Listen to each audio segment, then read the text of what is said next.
আমি প্রায় 14 বছর কারাগারে থাকার পর আজকে সকালে মুক্ত হলাম। আমি এখন মুক্ত, আমি এখন স্বাধীন। এটা স্বাধীন দেশে আমি স্বাধীন নাগরিক, একজন সমাজ শ্রদ্ধার পাত্র, সারা দুনিয়ার পরিচিত আন্তর্জাতিক খ্যাতিসম্পন্ন আলেমউদ্দিন হযরত মাওলানা দেলাওয়ার হোসেন সাঈদীকে বিনা চিকিৎসায় হত্যাকাণ্ডের ষড়যন্ত্র হত্যা করা হয়েছে। আমি এটাকে সবাইকে স্মরণ করছি। অনেকে সিয়াম পালন করেছেন, অনেকে মানত করেছেন। আমি তাদেরকে ধন্যবাদ জানাতে চাই। হয়তো ইসলামী আন্দোলনকে মহব্বত করার কারণে, ইসলামীকে ভালোবাসার কারণে এটা অবশ্যই তারা ধন্যবাদ পাওয়ার যোগ্য। আল্লাহ তাকে উত্তম যাজা দান করুক। অত্যন্ত দুঃখ বেদনা ভারাক্রান্ত হৃদয় যারা আমার নেতা ছিলেন, সেই নেতাদেরকে অন্যায়ভাবে হত্যা করা হয়েছে, জুডিশিয়াল কিলিং করা হয়েছে তাদেরকে। আমাদের সদ্য নেতা বাংলাদেশ জামায়াত ইসলামীর আমির শহীদ মাওলানা মতিউর রহমান নিজামী, আমাদের সদ্য নেতা জনাব শহীদ আলী হাসান মোহাম্মদ মুজাহিদ। ওয়ালটন টেলিভিশন মাত্র 25,490 টাকায় পাচ্ছেন গুগল টিভি। আমাদের সদ্য নেতা জনাব মোহাম্মদ কামারুজ্জামান, আমাদের সদ্য নেতা জনাব মোহাম্মদ আব্দুল কাদের মোল্লা, আমাদের সদ্য নেতা জনাব মোহাম্মদ আব্দুল কাদের মোল্লা। এরপরে সবচেয়ে দুঃখজনক হচ্ছে যে আমাদের সমাজ শ্রদ্ধার পাত্র, সারা দুনিয়ার পরিচিত আন্তর্জাতিক খ্যাতিসম্পন্ন আলেমউদ্দিন হযরত মাওলানা দেলাওয়ার হোসেন সাঈদীকে বিনা চিকিৎসায়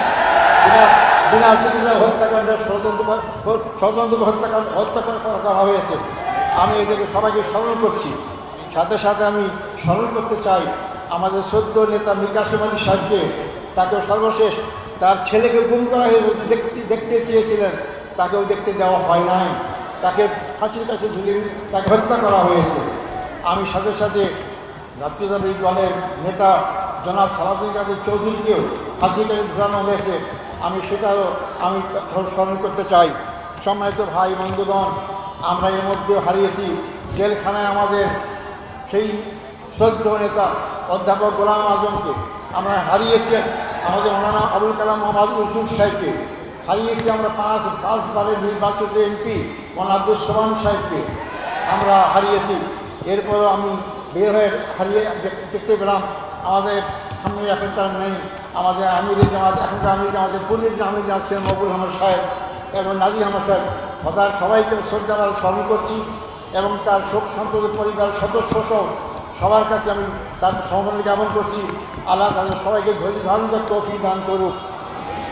সম্মানিত ভাই ও বন্ধুগণ, আমি এই প্রসঙ্গে বলতে চাই, এই হত্যাকাণ্ডের সঙ্গে যারাই যে পর্যায়ে জড়িত সবাইকে আইনের আওতায় এসে তাদের বিচার করা হোক। আমি জোর করে আবার বলতে চাই, যারাই হত্যাকাণ্ডের সঙ্গে যেখানে যে পর্যায়ে জড়িত সবাইকে আইনের আওতায় নিয়ে এসে তাদেরকে বিচার করা হোক।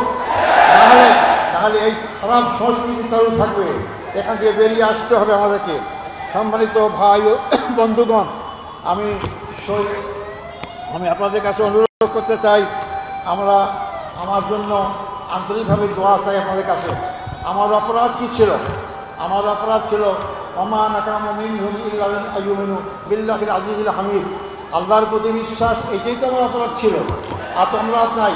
আমি তো আপনাদের কাছে দোয়া চাই যে অপরাধের কারণে ফাঁসির কাষ্ট থেকে আমি এর কাছে ফুলের মালা পাচ্ছি, রশি গলার সেরেকে ফুলে মালা পাচ্ছি।